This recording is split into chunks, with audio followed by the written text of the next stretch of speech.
Hello, and welcome to show number 2509 of Eyes on Success, a weekly program empowering the visually impaired with expert advice, personal stories, and the latest in technology and accessibility. I'm Nancy Goodman Torpey.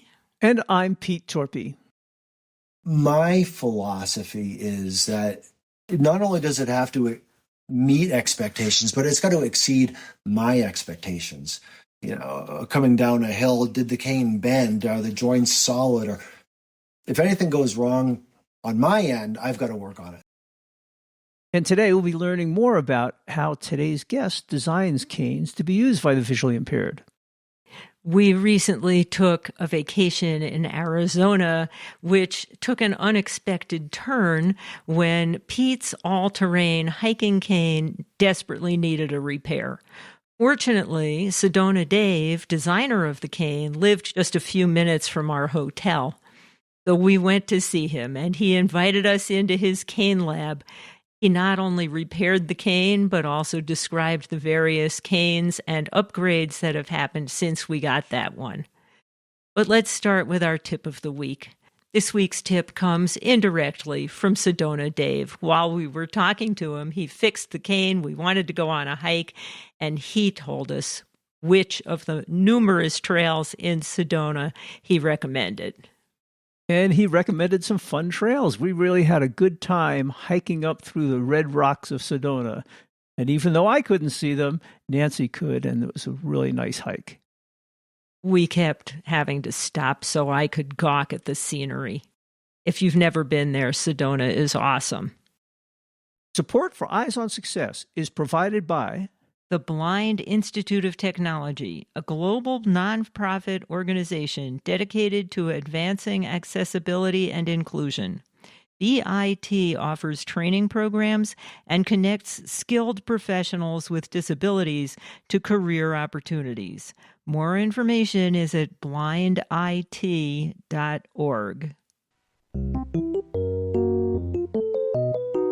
You are listening to Eyes on Success. Success, success, success, success, success.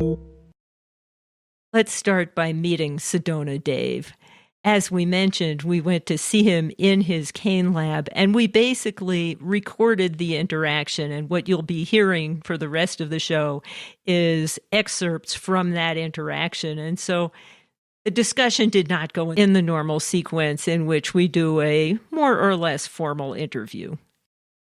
So can we tack on a couple of questions? Please. Yeah. Let's chat. So we're going to pretend this happened at the beginning. Oh, okay. Can you introduce yourself? Hey, everyone. Hey, Peter and Nancy. Great to have you here. Sedona Dave, you're in the cane lab. I'm really excited that you're able to come on over to Sedona, meet me up here at the house, the garage, the cane lab. And yeah, it's my absolute pleasure to hook you up with whatever you need to keep on going with your trip.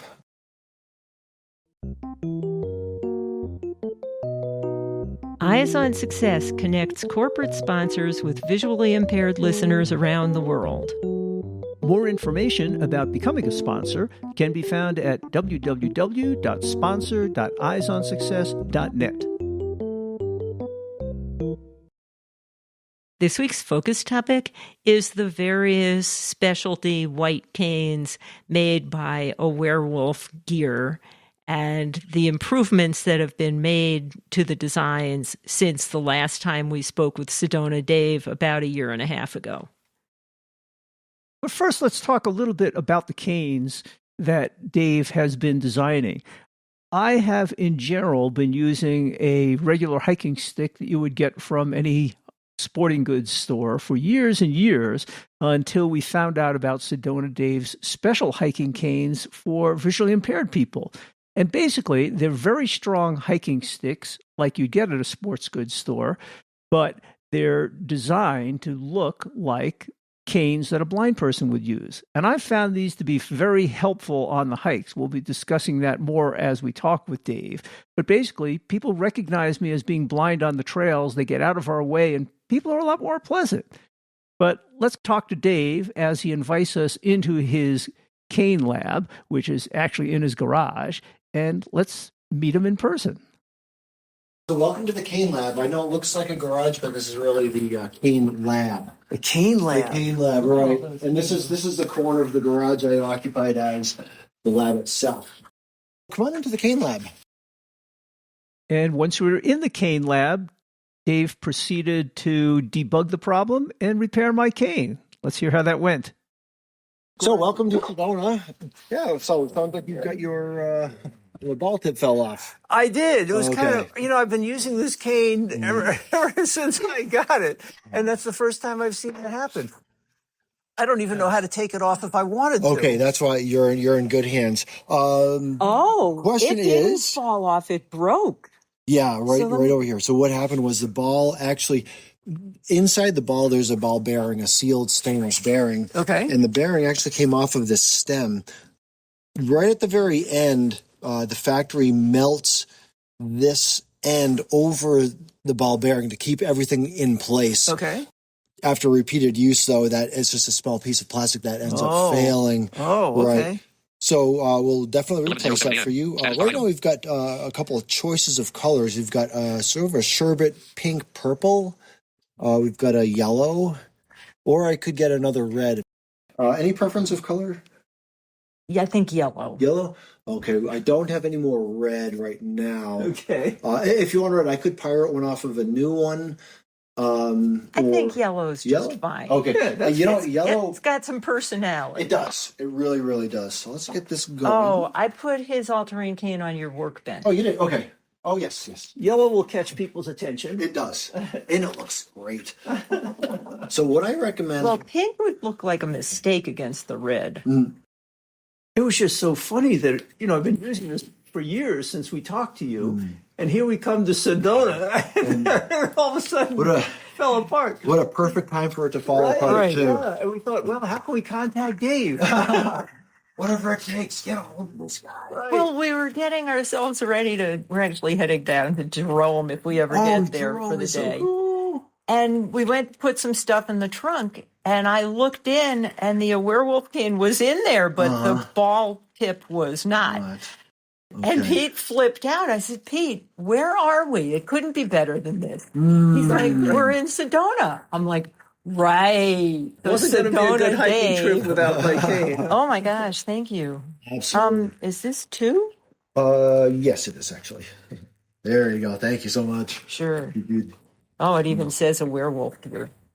course, but of course.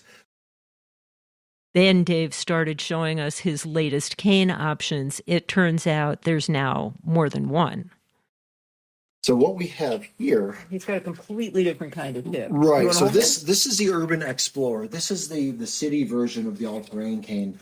It's absolutely. I'll get you a. Okay, this is a medium size. So it's made of aluminum, not titanium. Okay. And it folds up into 5 sections. So it's a 5-section folding cane. It's actually lighter than the all-terrain cane. Folds up smaller. That's interesting. And it's just as strong and supportive. Also, it's a whole different cane. It is. Yeah, the ATC is a 3-section titanium. This is a 5-section aluminum. Oh, I And think this yet would be pretty it's good. super, super strong and just as supportive. Yeah, this feels as strong as any of the conventional canes. So the No, it's a lot stronger interesting than that. thing we ran into with the all-terrain cane, because it's only 3 sections, Mm-hmm. it just barely fits on a diagonal in a carry-on suitcase. Exactly. I made sure it was able to fit 21 inches. Oh, okay. But it's really a niche cane. And I'll be the first one to admit, it's for outdoor adventure. In fact, I got to show you this because not too many people have seen this yet. January 1st, Oh, on Kilimanjaro. Oh, really? The all-terrain cool. cane took Julius Mabur to the top of Kilimanjaro. Oh, how cool. Wow. The ATC. So I'm going to go into my side of the car and show you an extra large Urban Explorer. Ooh, Because that's probably about the size of you'd be looking at and looking through. what's neat about the all-terrain canes is not only are they very sturdy, but when people see me on the trail, they know I'm blind. And Exactly. they'll get out of my way. Exactly. And that never used to happen with my old hiking cane. Exactly. I'm so People are glad so you're. polite on the trail when Aren't they they? realize he can't see. It's Once great. they realize- At that point, Dave picked up a large bundle of early prototypes that he had been working on and handed it to me. This is. I'm so glad you're here. Holy smokes. These are all the prototypes of my all-terrain cane. These are, of course, what a Lakey. stitch. This is how I started with extending the grip. You know how these Yeah. have just a trekking pole grip? Yeah. Yeah. Extend it, wrap. Problem is, it's gray, it's carbon, it's not blind friendly. That's where I had to deviate or diverge from this to Right. the ATC. I just can't throw these away. For some reason, I need to. They're historical. They are. So when we first talked to you, you just had the one cane with Yep. different tips. Now you have all different kinds of canes. Is that right? We really have just two canes, the all-terrain cane and the Urban Explorer. Oh, and then they come in different sizes. Different sizes, right? The UX does come in 4 sizes. This is small, by the way. How adorable is that? That's small. What is this? You have a little tiny cane? I do. It's Well, it's for a 43 inches. kid. Oh, Yeah. how cute. I even made one smaller. Oh, that is custom so built for cute. I an love infant. that. Yeah, they're great. So small is 43 to 49 inches. That's too small. Yep. 48 to 54 for a medium, 53 to 59 inches for a large, and 58 to 64 for an XL. And after getting our initial tour of his cane lab, he proceeded to repair the cane which I brought in that was broken. So to get this off, what I would do is put that flange on the ground, step on it with my 2 feet on each side, and with excellent lifting technique, twist and pull. Twist and pull. There it is. Ooh, snapped right in. Yeah, well, it's not out. Okay, so that is out. And we'll get the new one in. I'm also going to do a little maintenance on yours. Feels like it could use a little TLC. Well, it has been used. That proves Love it's been that. used, right? Love that. Okay, you are good. Oh, now that's very noticeable. That's terrific. If I were to choose my favorite color for the ATC, it would be yellow. Desert blue for the Urban Explorer because sort of turquoisey. I You're in love town, the you don't yellow. want to stand out too much. Nice, yeah, right. Well, but it's nice having the contrast because, there are people with color deficiencies. Then Dave realized that the cane we came in with was an older model, and there have been significant updates since then. This is a Gen 1. Well, yeah, you had pretty much just developed the cane when we interviewed you. It was 1.5 years ago. Gen 1. I can get a Gen 3 into your hands if you'd like. Because this, you know what? Would you be okay with me handing off a new one to you? If you want to do that, I would love to. I would absolutely Ask love Pete. to. He's the one who Pete, uses it. Can I get you a new one? I'm sure you're always making improvements. And I you've am. done well so far, so Okay. I trust you. I trust your opinion. As soon as I saw that, I said, you know what? So then, of course, we were with Sedona Dave in his cane lab, and what did he do? He started customizing a Gen 3 all-terrain cane for Pete. Frankly, most of the time in town, he carries his cane, but basically just to let other people know he's flying. More of an And he ID swings cane. it back and forth, but he never even touches the ground. Yes.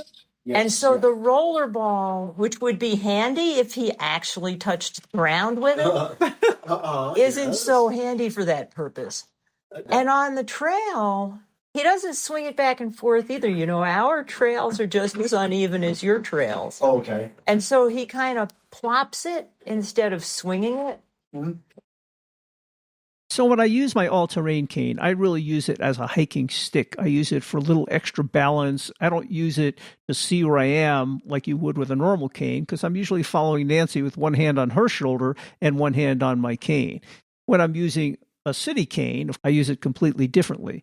But we're normally on pretty rugged trails going uphill and downhill through the mountains of Colorado, or in this case, Sedona. And now you have generation 3 of your canes, right? Right. Tell us what's changed since we first talked to you. Since Gen 1. Well, Gen 1 all-terrain cane was a really great introduction to this revolutionary supportive mobility device. Tried to cover all the bases, answer all the questions. What could possibly go wrong in a cane? You can never answer everything. Henry Ford, when he first cranked out his first model, whatever it was, the windshield shatters, got to work on that. So same thing with this. What we found out was over the course of the miles that people would log, certain elements of the Gen 1 just didn't hold up. And did it work? It worked great, but it just fell short of my super high expectations. So back to not the drawing, I guess you could say the drawing board, where I put pencil to my notebook, field book, and redesigned the joint, redesigned that one problem part, came up with a Gen 2, and it was a much more effective joint design than the first generation. It solved that problem of the cable being guided, of the two pieces of tubing fitting together correctly when unfolding. So that was a good correction to a problem. Gen 3 came about when the joint on Gen 2 wasn't quite perfect enough. There was one sharp object that was creating a bit of fray on the cable. Can't have that. So again, back to the field book and the pencil and the eraser. Gen 3 rounded off that joint just a little bit on the inside, made some minor tweaks with the grip. Yeah, now we're at Gen 3. Am I satisfied? No. Never satisfied. I love where we are. And then Dave went on to explain in more detail about the modifications between the various generations of canes, in particular some of the joints between the segments. So looking at this joint, you'll feel the stainless joint, and then that rubber cable guide. Right. Over time, this cable guide is going to wear and cut, and it's going to make deploying the cane difficult. The joints are not going to pop into place easily. Okay.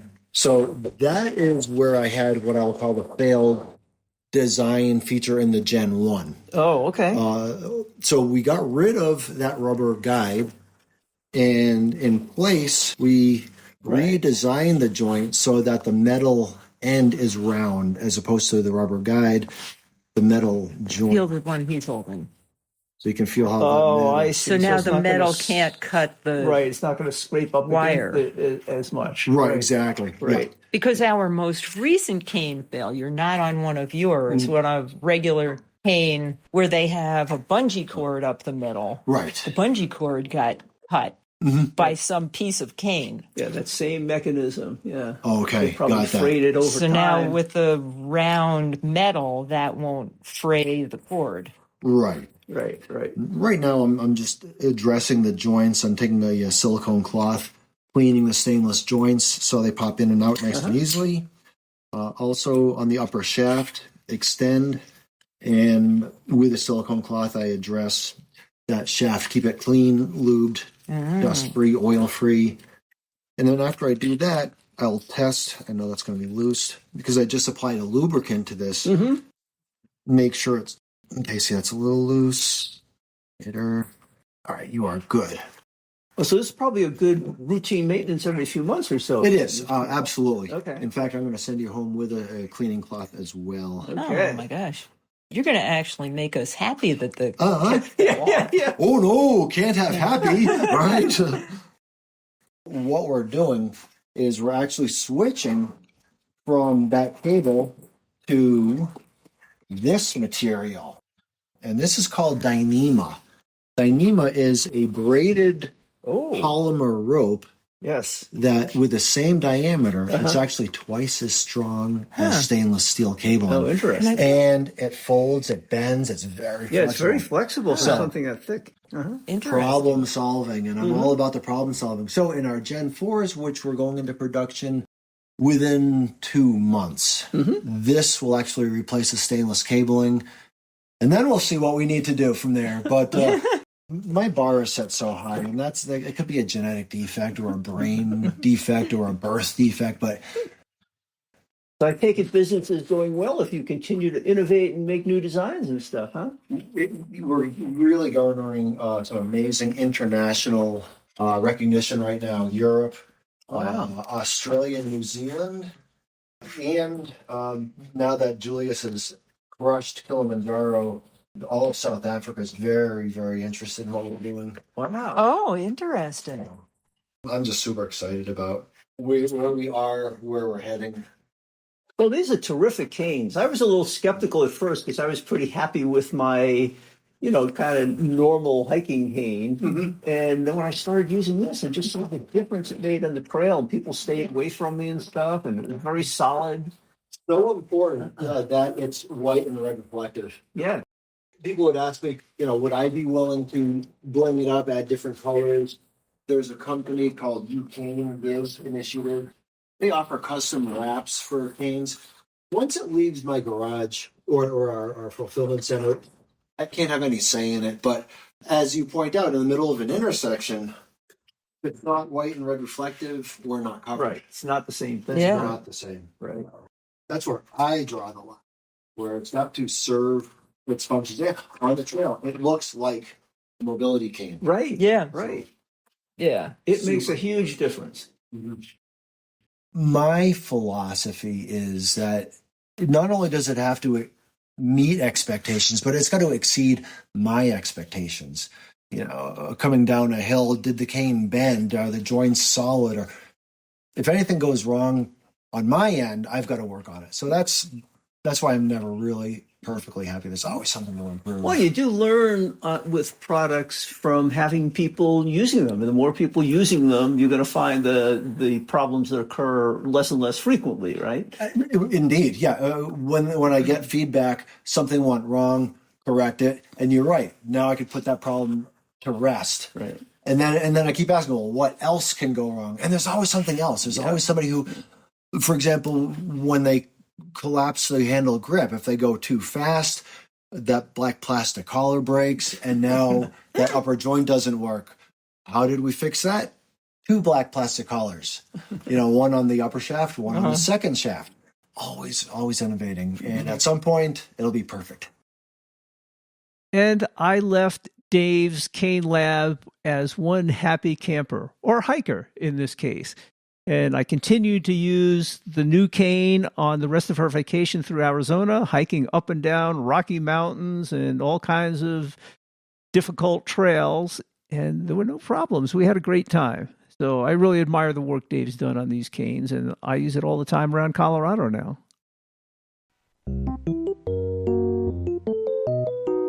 You are listening to Eyes on Success. Success, success, success, success, success. Now for this week's final item, how to learn more about Awarewolf Gear and their all-terrain cane and Urban Explorer cane, and how to contact them. Tell people where they can get these canes and how to find out more. Well, come on by Sedona Dave's Cane Lab. Pop in the garage when I have my shelves stocked. Unfortunately, I got wiped out recently. My stock's been decimated. Best place to go would be to our website, which is awarewolfgear.com, and that's AWAREWOLFGEAR.com. And that'll take you right to the canes, both the all-terrain cane and our the kid sister version, the Urban Explorer, with her bungee mechanism and a hook-style dome tip. By the way, the dome tip is what I put onto your all-terrain cane. And yes, at some point in the near future, we will have the factory do some cross-fitting or retrofitting so that we'll have dome tips made for the all-terrain cane, what I did in the factory today here, or in the cane lab, and ball tips for the Urban Explorer. And that is a huge, huge success for me here in Sedona. Let me put one of those in your hand. It's a simple 2-inch rolling ball, hook style. And that is my go-to cane here in Sedona. Everything's very rough. Yeah, that's an very interesting coarse. Compromise between the two. Yeah. Exactly. So I'll have balls for the Urban Explorer and domes for the all-terrain cane. Everything you need right Exactly. here at Sedona Dave's Exactly. Cane Cave. The cane. I like that. The cane cave. So, Dave, I know on your website you have links to all of your social media sites, but where is your social media presence? That's a great question for my wife. I'm a guy and I'm 60. I don't do social media. I bang rocks together, and so we've got an Instagram page and a Facebook page, and she just hooked me up with other things, Publer and other ways of connecting these social media avenues. So I guess all the major social media branches you can find us. I don't do TikTok. So, of course, I had to look up where all of his social media presence resides. And on any of those platforms, you can find him at Awarewolf Gear. And that's all one word, AWAREWOLFGEAR. Also, on his website, you will find a podcast that he started a few months ago called Off the Beaten Path, which is described as featuring blind and low vision influencers that will inspire empowerment, resiliency, and ingenuity in the blind and low vision community. And you can hear Dave talking to some people who are fairly well known among the blindness community. So whether you're hiking up a rugged mountain trail or just traveling through a city, Dave has a cane for you. And if you're interested in any of that contact information, you can find it in the show notes associated with this episode, which is episode 2509. And in those show notes, we'll have links to previous episodes we did with Dave when he talked about the all-terrain cane and the Awarewolf gear. And then the second interview we did with him was about starting the company and what that was like. That's it for today's show. Next week on Eyes on Success, we'll be talking with Josh Mealy about his recently released memoir entitled Connecting Dots, A Blind Life. Josh Mealy is a MacArthur Award-winning accessibility expert who became blind at the age of 4. We'll talk to him about the book, his life, his experiences at University of California, Berkeley, how he came to work in accessibility, his shift from using a guide dog to using a cane, and how he hopes his book will reshape views on blindness. So thanks for joining us on our vacation, and we'll actually have another show in a few weeks about our vacation, and we'll catch you next week. You've been listening to Eyes on Success, hosted and produced by Nancy Goodman Torpey and Peter Torpey. You can access the full archive of previous shows, subscribe to the podcast, and much more by going to our website, www.eyesonsuccess.net. If you have questions about anything you've heard on the show or have suggestions for future shows, send an email to hosts@eyesonsuccess.net. Thank you for listening and have a nice day.